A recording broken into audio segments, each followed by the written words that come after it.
Kela Castavla. Greetings to all of you.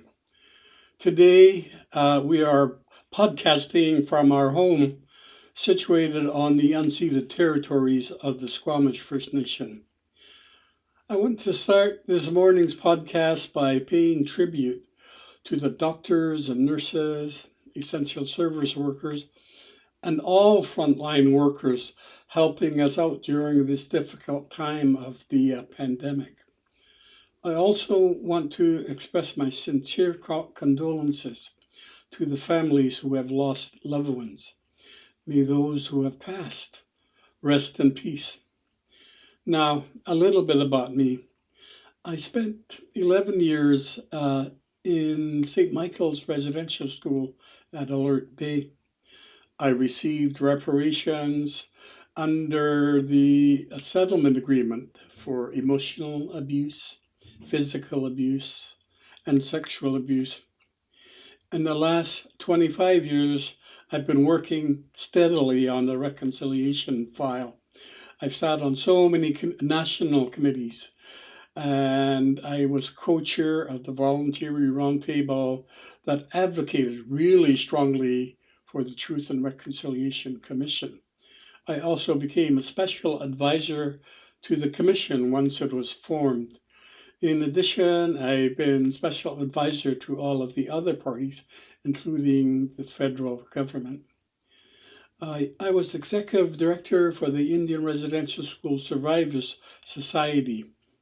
I assisted the Prime Minister, along with 4 other survivors, assisted the former Prime Minister in crafting his apology to survivors. I was really proud of finalizing the preamble for the TRC.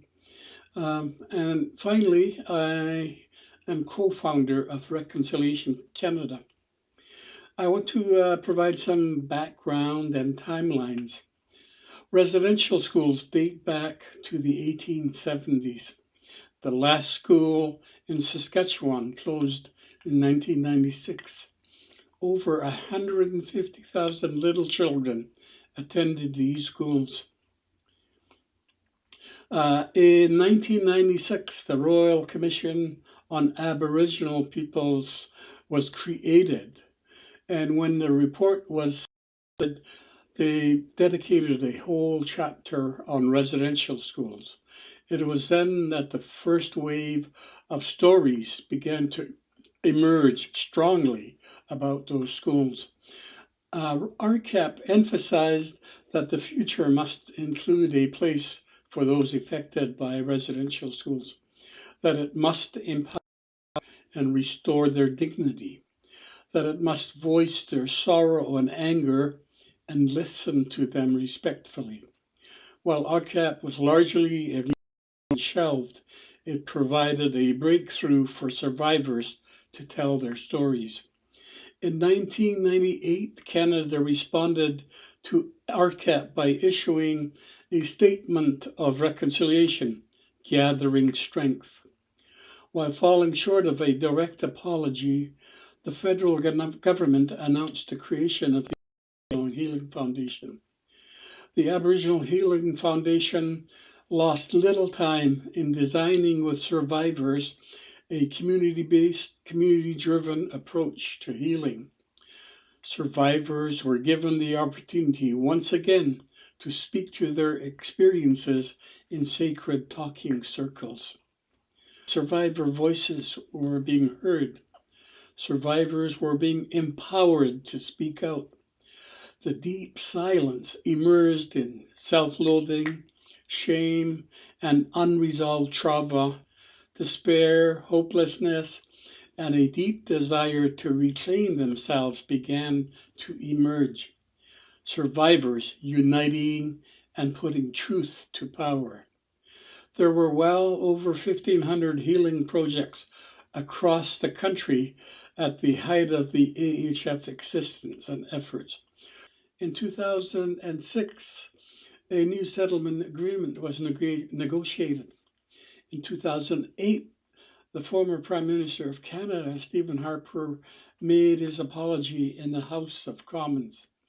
In 2009, The TRC was initiated and submitted in 2015. During that time, the TRC, during its 7-year mandate, held 7 national dialogues, held community hearings across the country, and recorded over 700 personal testimonies. Now we have the 94 calls to action, the Missing and Murdered Indigenous Women and Girls Report, the United Nations Declaration on the Rights of Indigenous Peoples. At last, finally, survivor voices are being heard. Survivors united and spoke their truths to power. Survivors, thank you for all that you have done. You have been brave. You have been resilient. You are our heroes now. You have brought reconciliation forward and a chance to change and transform our country. We are one with you. We are one with each other. We are all one.